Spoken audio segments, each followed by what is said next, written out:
தனுசு ராசி இந்த வருடம் உங்க ராசி அதிபதி உச்சமாகிறார். 8ஆம் இடத்துல உச்சமாகிறார். விபரீத ராஜயோகத்தை கொடுக்கக்கூடிய ஒரு வருடம். அர்த்தாஷ்டம சனி நடந்துட்டு இருக்கிறதுனால கொஞ்சம் உடம்பு ஆரோக்கியத்துல மட்டும் கொஞ்சம் கவனமாக இருக்கணும். மற்றபடி பாத்தீங்கன்னா ராசி அதிபதி உச்சமாகி 2ஆம் இடம், 4ஆம் இடம், 12ஆம் இடத்துல பார்க்கிறது. பண வரவு, பொருளாதாரம் நல்லா இருக்கிறது. எந்த இடத்துல உங்களை கீழே தள்ளி விட்டாங்களோ அந்த இடத்துல இருந்து மீண்டும் எழுந்து ஜெயிக்கக்கூடிய ஒரு அமைப்பு, இதெல்லாமே இந்த வருஷம் நிச்சயமா தனுசு ராசிக்கு ஏற்படும். உங்க ஆரோக்கியம், உங்க தாயினுடைய ஆரோக்கியம், வீடு மனை சொத்துக்கள் சார்ந்த விஷயத்துல கொஞ்சம் கவனங்கள் செலுத்துறது இது ரொம்ப முக்கியம். அடிக்கடி உங்களுக்கு உடம்பு முடியாம போறது, அடிக்கடி பாத்துட்டீங்கன்னா உங்களுக்கு ஃபீவர் வந்துடுறது, அடிக்கடி பாத்துட்டீங்கன்னா தலைவலி, கண் சார்ந்த பிரச்சனைகள் வர்றது, இதெல்லாம் நடக்கும். அதே போல பாருங்க, உங்க ஆரோக்கியத்தை விட உங்க தாய் இருக்காங்க, அவங்களுடைய ஆரோக்கியத்துல கொஞ்சம் கவனமாக இருந்து செயல்படுத்தி கொள்ள வேண்டும். பேச்சுல கொஞ்சம் கவனமா இருக்கணும். அதே போல பாருங்க, 2ஆம் இடத்து குரு பார்க்கும் பொழுது பணம் கண்டிப்பா வருங்க. ஏதோ ஒரு வழியில பணம் வந்துடும். பொருளாதார உங்க தேவைக்கு, உங்களுடைய குடும்ப தேவைக்கு, உங்களுடைய வாழ்க்கையினுடைய அத்தியாவசிய தேவைகளை பூர்த்தி பண்றக்கூடிய ஒரு அளவுக்கு குரு பகவான் அப்படின்னு சொல்லக்கூடிய செல்வத்தை கொடுத்து விடுவார். 4ஆம் இடத்தையும் குரு பார்க்கனால வீடு மனை சொத்துக்கள் வண்டி வாகன யோகங்கள் இதெல்லாமே கண்டிப்பா கிடைக்கிறதுக்கு உண்டான வாய்ப்புகள் உண்டு.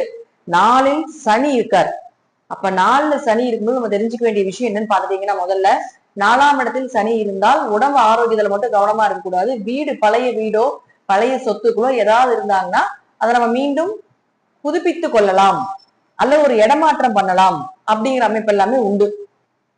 தனுசு ராசி எப்பொழுதுமே ஜெயிக்கக்கூடிய ராசி, தெய்வத்தினுடைய அருள் பெற்ற ராசி அப்படிங்கிற அமைப்பு இருந்தாலும் இப்ப பாத்துட்டீங்கன்னா உங்களுக்கு அர்த்தாஷ்டம சனியில நடந்துருக்கும். தடை தாமத ஒரு மனவழி, கொஞ்சம் அனுபவங்கள் இதெல்லாம் தாண்டிதான் வருவாங்க அப்படிங்கிற அமைப்பு உண்டு. எப்படி அவர் இங்கிருந்து வெளியே போறதுக்குள்ள நிச்சயமாக உங்களுக்கு ஒரு வீடோ சொத்துக்களோ வாங்கி கொடுத்துட்டு தான் போவார் அப்படிங்கிற அமைப்பும் உண்டு. இந்த வருஷம் ராகு கேதுக்குள்ளும் மாறுறாங்க. கார்த்திகை மாசம் ராகு 2ஆம் இடத்துக்கு வருது. தனுசு ராசிக்கு ராகு 2ஆம் இடத்துக்கு வரும்பொழுது கண்டிப்பாக பெரும் பணம் வரும். ஏன்னா குரு பார்வை இருக்கு இல்லையா, நீங்க ஸ்ட்ராங்கா இருக்க போறீங்க.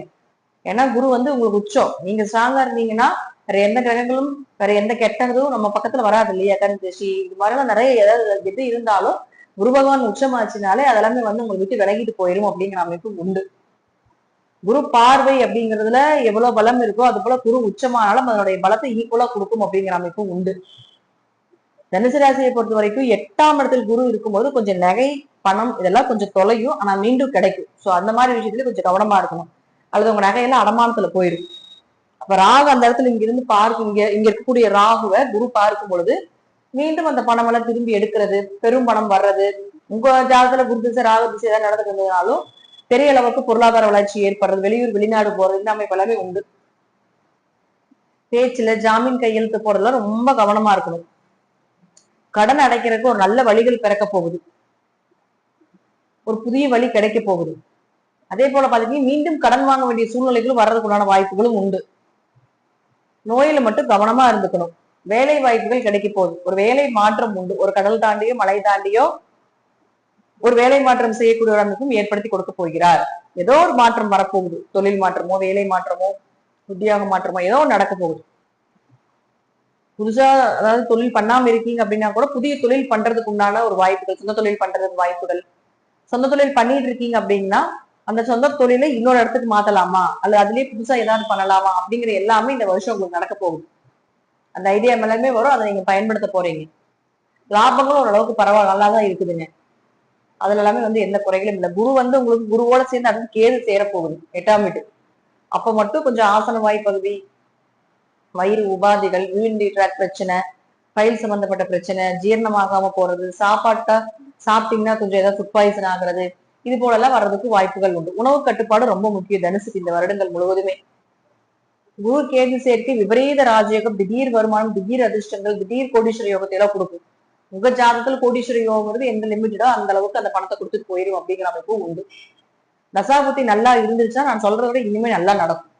திருமணம் கைகூடி வர்றது, திருமணத்துல இருந்து பிரச்சனைகள் எல்லாமே விலகிறது, கணவன் மனைவிகள் அண்டர்ஸ்டாண்டிங்கா இருக்கிறது, இதெல்லாமே உண்டு. குடும்பம் ஒற்றுமையா இருக்க போகுது, குடும்பத்துல இருந்த பிரச்சனைகள் எல்லாமே கொஞ்சம் விலக போகுது. இப்பவும் கொஞ்சம் தனிமையை நீங்க விரும்பக்கூடிய ஒரு சூழ்நிலைகளை இந்த வருஷம் கொடுத்துருவாங்க.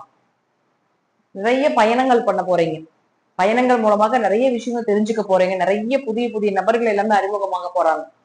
இருதயம் நுரையீரல் வயசானவங்க கொஞ்சம் இருதய நுரையீரல கவனமா வச்சுக்கணும். அதுல ஏதாவது சின்ன சின்ன நோய்கள், ஏதாவது மருத்துவ செலவு வர்றதுக்கும் வாய்ப்புகள் உண்டு. குழந்தைகள் உங்க ஜாதகப்படி குழந்தைகளுக்கு நன்மைகள் அதிகமாக நடக்கக்கூடிய வருடமாகவும் கூட இந்த வருடம் உண்டு. கொஞ்சம் படிப்புல மட்டும் கொஞ்சம் கவனம் செலுத்த வேண்டும். அரசியல்வாதிக, அரசாங்கத்தில் இருக்கக்கூடியவர்களுக்கு எல்லாமே பாத்துட்டீங்கன்னா கொஞ்சம் பயணங்கள் அதிகமாக இருக்கும். கொஞ்சம் அலைச்சல் ரொம்ப ஜாஸ்தியா இருக்கும். நிறைய பேர் சந்திக்க வேண்டிய சூழ்நிலைகள் வரும். கொஞ்சம் எதிர்பார்த்த விஷயங்கள் நடக்காம போகலாம். கொஞ்சம் பெயர் புகழ் மதிப்பெல்லாம் கொஞ்சம் குறைவாக கிடைக்கலாம். பதவி வேணும் அப்படி வேணும் நினைச்சு அதெல்லாம் கொஞ்சம் குறைவாக கிடைக்கிறதுக்கு வாய்ப்புகள் உண்டு. கலைத்துறையில் இருக்கக்கூடியவர்கள் நிறைய ஹார்ட் எஃபர்ட் போட்டு ஜெயிக்கணும். அவங்களுக்கு நிறைய மாற்றங்கள் வரப்போகுது லைஃப்ல. புதிய புதிய விஷயங்கள் எல்லாமே நடக்க போகுது. மாணவர்கள் படிப்புல ரொம்ப கவனமா இருக்கணும். மந்தமா இருக்கும், உடம்பு முடியாம போயிடும், உயர்கல்வி படிக்கிறது தடைகள் வரும்.